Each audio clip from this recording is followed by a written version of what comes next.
सूत्र हलतात आणि सूत्र बोलतात। राजकारणात या सूत्रांना फार महत्त्व असतं। या सूत्रांच्या माध्यमातून अनेक गोष्टी मतदारांपर्यंत, जनतेपर्यंत पोहोचवल्या जातात। कधी-कधी आपल्या विभागात घडत असलेल्या चुकीच्या गोष्टींना रोखण्यासाठी सूत्र कामाला लागतात आणि मग माध्यमांमध्ये आलेल्या बातम्यांनी त्या चुकीच्या गोष्टी थांबतात सुद्धा। पण ही सूत्र फक्त माध्यमांसाठीच कामाची असतात का? तर नाही।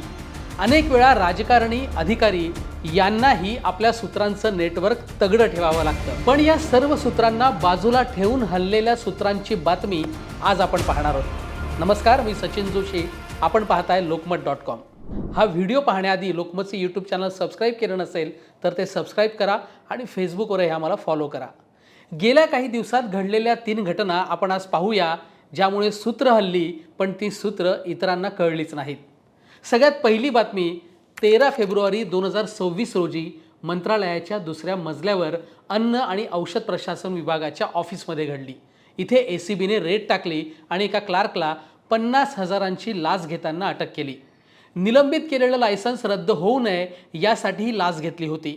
हा सगळ्यात मोठा धक्का होता तो या खात्याचे मंत्री नरहरी झिरवाळ यांना, कारण त्यांना सुद्धा या कारवाईची आधी खबर लागली नाही। दुसरी गोष्ट ज्यामुळे महाराष्ट्र आणि संपूर्ण देश हादरला तो म्हणजे 18 मार्च रोजी भोंदूबाबा खरात याला नाशिकमध्ये अटक झाली। या खरातच्या बेडरूमपर्यंत पोलीस पोहोचले, तोपर्यंत त्याच्यासह कुणालाही याची खबर सुद्धा लागली नाही। तिसरी कारवाई होती 5 एप्रिल म्हणजे नुकतीच झालेली। मंत्रालयात पुन्हा एकदा लाचखोरी करणाऱ्या अर्थ आणि नियोजन विभागाच्या कक्ष अधिकाऱ्याला ACBने अटक केली। आता या 3 घटनांचा उल्लेख का केला तर या तिन्ही कारवायांमध्ये कारवाईची सूत्र हल्ली, पण याची भनक कोणालाही लागू द्यायची नाही असं मुख्यमंत्र्यांनी ठरवलं होतं आणि त्याप्रमाणे झालं आणि बातमीनंतरच कारवाई बाहेर आली। आता या 3 घटनांचा उल्लेख का केला तर या तिन्ही कारवायांमध्ये एक साम्य आहे। साम्य काय तर कारवाईसाठी सूत्र हल्ली, पण याची भनक कुणालाही लागू द्यायची नाही असं मुख्यमंत्र्यांनी ठरवलं होतं आणि त्याप्रमाणे झालं आणि बातमी कारवाई नंतरच बाहेर आली। आपल्याच सरकारमधील एका खात्यातल्या क्लार्कला मंत्रालयातच लाच घेताना अटक करण्याचं मोठं पाऊल गृहमंत्री अर्थात मुख्यमंत्र्यांनी पोलिसांना उचलण्याची परवानगी दिली।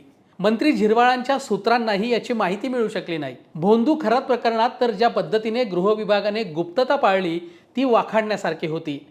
कारवाईचा थोडा जरी अंदाज खरातला आला असता तर राजकारण्यांसोबतचे लागेबांधे वापरून तो निसटू शकला असता, पण पोलिसांनी तसं होऊ दिलं नाही आणि आता अर्थ खात्यातील बडा मासा लाच घेताना पोलिसांनी पकडलाय।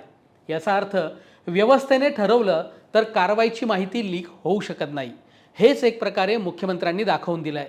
आता या सर्व प्रकरणांमधली कारवाई लॉजिकल एंडपर्यंत जावी एवढीच अपेक्षा सामान्य नागरिक व्यक्त करतायत, कारण ज्या कारवाया झालेल्या आहेत त्या कारवायांकडे राजकीय भाग सोडून जरी आपण बघितलं तरी प्रशासकीय पद्धतीने जरी या सर्व कारवायांचा विचार केला तर कारवाई झाल्यानंतरच त्याची माहिती माध्यमांपासून ज्यांच्या बाबत कारवाई आहे त्यांनाही ती कळली तर ती कारवाई निष्पक्षपणे आणि थेट होऊ शकते, हे भोंदू खरातच्या प्रकरणात सिद्ध झालंय। त्यामुळे इथून पुढे देखील या ज्या कारवाया झालेल्या आहेत त्या कारवायांचं नेमकं पुढे काय होतं, दोषींना शिक्षा मिळते का, याकडे आता जनतेचं लक्ष असेल आणि त्या दृष्टीने सरकार आणि पोलीस पावलं उचलतील अशी अपेक्षा करूया। या व्हिडिओबद्दल तुम्हाला काय वाटतं ते कॉमेंट बॉक्समध्ये नक्की लिहा आणि यासारखेच व्हिडिओ पाहण्यासाठी लोकमतचं यूट्यूब चॅनल सबस्क्राइब केलं नसेल तर ते सबस्क्राइब करा आणि फेसबुक आणि इन्स्टावरही आम्हाला फॉलो करा। पाहत राहा लोकमत.com।